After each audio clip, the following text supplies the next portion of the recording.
Puji Tuhan, selamat pagi Bapak Ibu Saudara. Berjumpa lagi dengan kami di dalam program Berkat Pagi.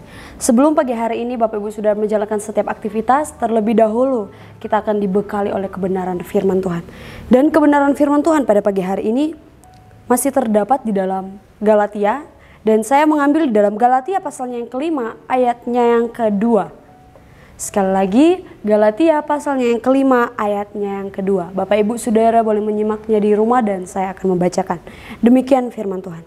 Sesungguhnya aku, Paulus, berkata kepadamu, jikalau kamu menyunatkan dirimu, Kristus sama sekali tidak akan berguna bagimu. Puji Tuhan, Bapak Ibu Saudara, ini adalah penekanan Rasul Paulus kepada jemaat-jemaat yang ada di Galatia.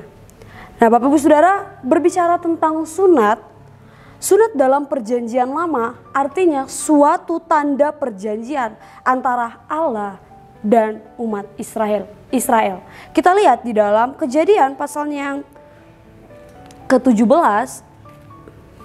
Kejadian pasalnya yang ke-17 ayatnya yang ke-10 sampai ayatnya yang ke-11 saya bacakan. Inilah perjanjianku yang harus kamu pegang. Perjanjian antara aku dan kamu serta keturunanmu, yaitu setiap laki-laki di antara kamu harus disunat.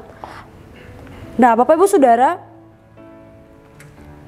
sunat bisa dikatakan suatu tanda kepemilikan Allah. Artinya, kalau sudah disunat berarti sudah menjadi miliknya Allah. Nah, sunat ini melambangkan pengeratan atau pemisahan diri dari dosa atau sesuatu yang tidak berkenan di hadapan Allah. Itu dalam perjanjian lama. Tetapi kalau di dalam perjanjian baru, Rasul Paulus menekankan kepada jemaat-jemaat yang ada di Galatia bahwa sunat lahiriah atau sunat yang ada di perjanjian lama itu tidak penting lagi. Mengapa demikian? Karena orang percaya telah mengalami sunat rohani yang memiliki arti pengeratan atau pemisahan diri dari sifat lama yang berdosa. Ayat 2 dikatakan dari kata jikalau kamu menyunatkan dirimu, Kristus sama sekali tidak berguna bagimu. Yang artinya ketika kita mau menyunatkan diri kita dengan maksud memperoleh keselamatan melalui sunat lahiriah atau sunat yang ada di perjanjian lama tadi. Sedangkan sunat lahiriah itu, kata Paulus di dalam perjanjian baru, tidak berguna lagi. Tidak berguna lagi, maka Kristus sama sekali tidak akan berguna bagi setiap kehidupan kita. Mengapa demikian? Karena Paulus mau jemaat-jemaat atau umat-umat Tuhan yang ada di Galatia menyunatkan diri secara rohani, bukan secara lahiriah. Yang artinya jemaat-jemaat Tuhan yang ada di Galatia harus ada pemisahan diri antara dosa dan keinginan-keinginan jahat duniawi. Rasul Paulus mau membawa jemaat-jemaat Tuhan yang ada di Galatia, dia mau mengajak jemaat-jemaat Tuhan untuk melakukan atau menyunatkan diri secara rohani, bukan secara lahiriah. Rohani yaitu keinginan-keinginan yang jahat dari dunia ini, memisahkan diri dari keinginan-keinginan jahat. Amin, Bapak Ibu Saudara.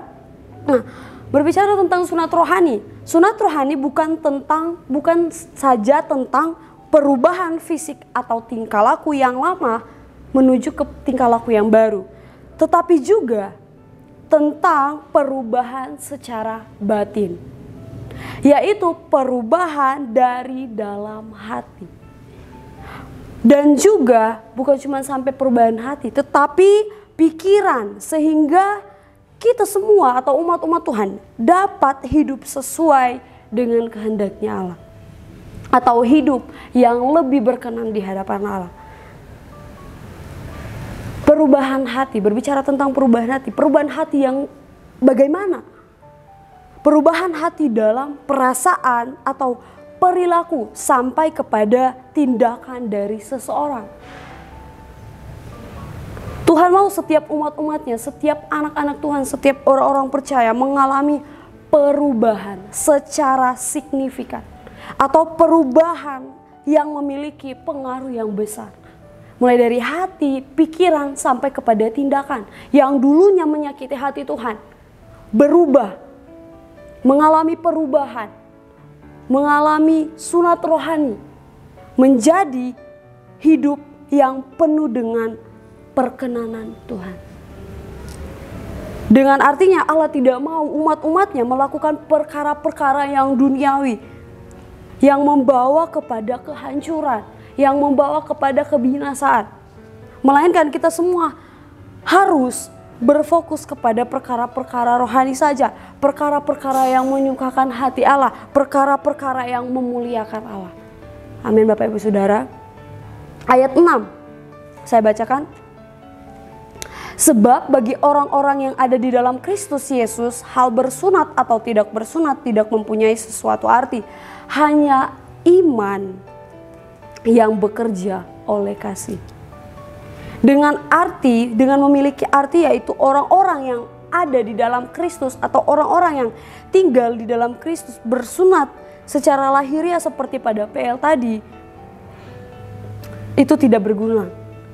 Iman, tetapi iman, berbicara lagi tentang iman, mempunyai iman, keselamatan yang akan kita dapatkan bukan dari sunat lahiriah tadi, tetapi keselamatan yang kita dapatkan yaitu lewat iman kepercayaan orang-orang percaya atau orang-orang umat-umat pilihan Tuhan. Keselamatan tidak didapati dari praktik-praktik dari Yahudi, tetapi didapati lewat iman yang tumbuh. Amin Bapak Ibu Saudara.